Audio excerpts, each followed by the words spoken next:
Patch 9.18 shipped with quite a few different changes to various different ADCs, and since we haven't done a top 5 video on ADCs in a while, we decided that we were going to do one for you guys today just to update you on what it is currently looking like for the meta for bot lane. Now with this video, we are going to be sticking to traditional marksmen in the bot lane. We're not going to cover any mages, double support comps, or anything like that.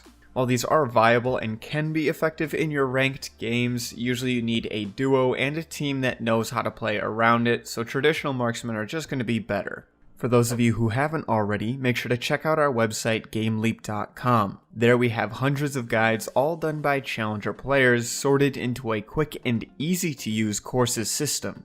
We have courses both on the 5 fundamental roles as well as champion specific courses, so if that is something that interests you, make sure to check it out today. Our website is one of the best learning resources out there, so if you are looking to take that step to improve your play, consider signing up today.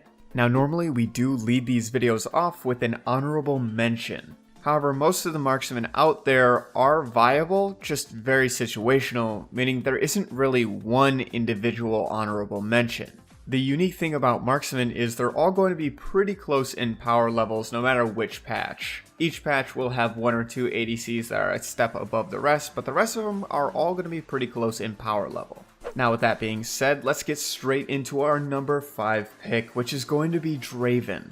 Draven is iconic for being an aggressive ADC that rewards mastery of the champion. Due to his passive and the high AD ratio on his Q, he's one of the hardest snowballing champions in the entire game. I'm sure you guys have seen this before, but pairing a Draven main with a heavy engaged support main like a Thresh or Nautilus main is almost always going to be a very snowbally lane. There are very few picks that can actually survive lanes like these, and it requires you to constantly be playing very well and paying attention to what is going on in the lane. If a Draven lane pops 2 before you and scores an early kill, then that lane is most likely going to be over without there being any way for you to get back into the game. Now with all of these wonderful things about Draven, you might be wondering, well, why is he so low on the list then? This is for 2 main reasons, the first being Draven's high ban ratio. Simply put, there are a lot of people out there that just don't want to play against Draven, which is understandable. He's hard to play against. Now the second reason that he's so low on this list is because he's got quite the barrier to entry. Because of how Draven's axes work, the mana management with his W, making sure not to spam it too much, the skill floor on this champion is actually very high. If you cannot catch your axes while still remaining safe, then you're not going to be seeing nearly as much success on Draven as you could. Now on top of having a high skill floor, his skill ceiling is even higher. The best Draven players are ages better than your average Draven player, and this is for a good reason. They've put so much time into this champion and so much practice. If you are looking to one-trick an ADC champion, then I would highly recommend Draven because he is going to be the most rewarding champion to one-trick for ADC. Now, if you don't intend to one-trick Draven, then I wouldn't recommend him nearly as much. You can play him, but you're not going to be nearly as successful on him. Now, moving on to number 4, we're going to be looking at Caitlyn.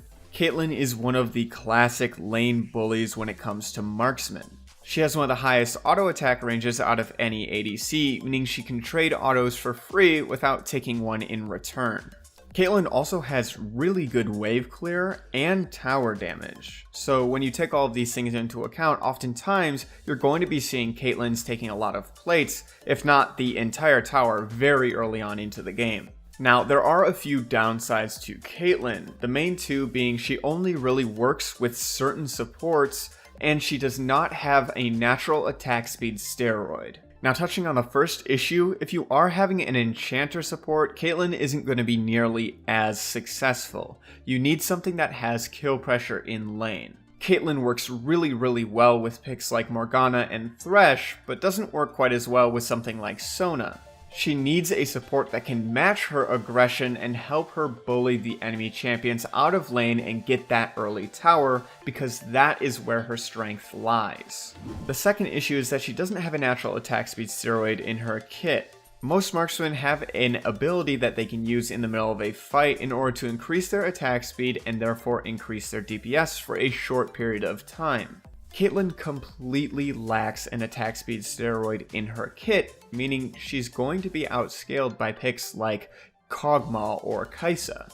Now, if you are looking to bully in lane and close out the game early, Caitlyn is definitely the pick for you, but if you're more of a hyper carry player, then I would not recommend picking up Caitlyn because she's not really going to fit your playstyle all too well. Now, rocket jumping her way into the number 3 spot, we have Tristana. Tristana is a strong pick right now that kind of came out of the blue. She is a little bit more popular in solo lanes like top and mid over bot lane at the moment, but she's still very good in the bot lane as well. Tristana is a champion that has a good mix of early game aggression while still scaling really well into the late game. At level 18, she has the highest auto attack range out of any marksman in the game. On top of this, she has an attack speed steroid, some reset mechanics, and self-peel. All of these picks culminate together really well to make Tristana a really good pick for solo queue. Tristana is really good to pick if you don't know what your support intends to play. If they do lock in something with early game aggression, Tristana will still work because she does have good kill pressure with press the attack and her E.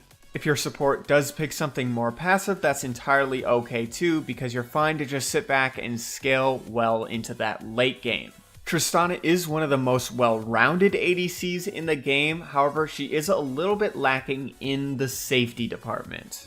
Her W does grant some safety, but there are certain CCs that will just go through the W, follow it, or interrupt it altogether. Since the cast time on her W is so long, it is very likely that you're still going to be getting hit by these CCs, even though you're still jumping.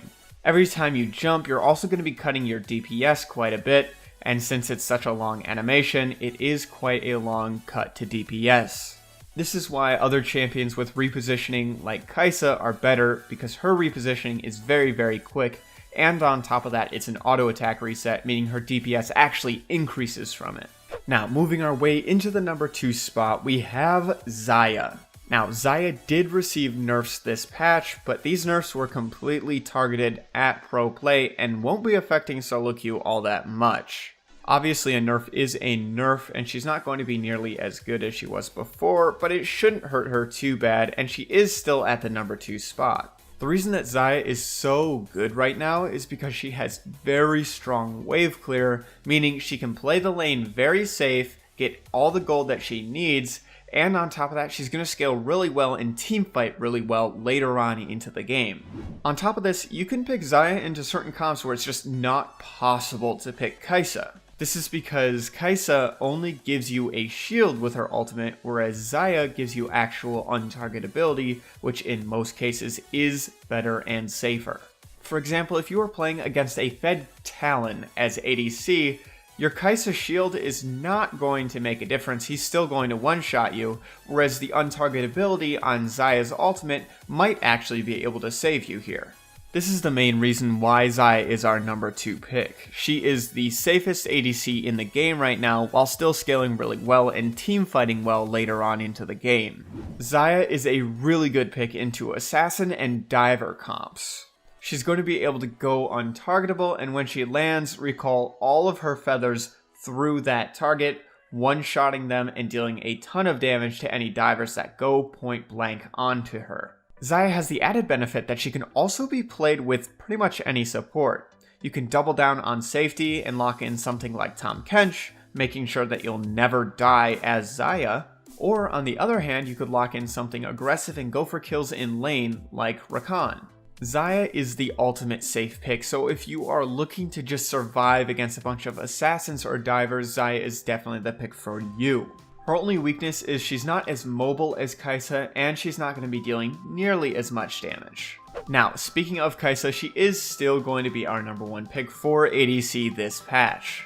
Honestly, this champion just has way too much in her kit to not be abusing right now. She has an absolute insane amount of damage between her passive and her Q. Her E is an attack speed buff, and it gives stealth.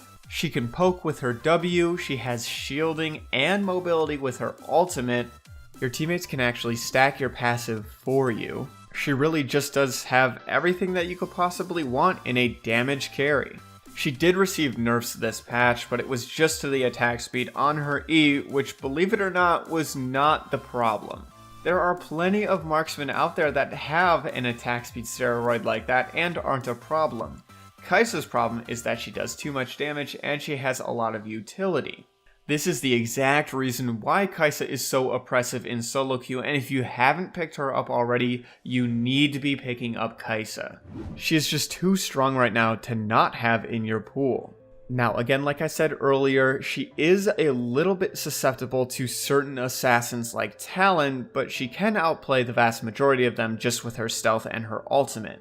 Now, that does just about do it for the top 5 ADCs that you should be abusing this patch. Now, the wonderful thing is, I don't predict any marksman changes to happen in patch 9.19, meaning these champions are going to be viable for quite some time, and these are going to be some of the champions that we're going to be seeing in the Worlds Tournament as well. This is exciting because you can see your favorite pros pick up stuff like Xayah, Ziya, etc. in the World Tournament and see how they play them. We definitely will be doing a lot of Worlds content for you guys on the channel as soon as the tournament starts, so make sure you stick around for that. For those of you who haven't already, make sure to check out our website, GameLeap.com. There we have hundreds of guides all done by challenger players sorted into a quick and easy to use courses system. We have courses both on the 5 fundamental roles as well as champion specific courses, so if that is something that interests you, then make sure to check it out using the link in the description below. I have checked out a lot of the stuff on there myself, and I can say it's all really high quality content. If you are looking to get better and improve your play, then our website is one of the best learning tools out there for you. If you are ready to take that step, then make sure to sign up today. As always, I'm Panther. I hope you learned something valuable, and I will see you in the next one.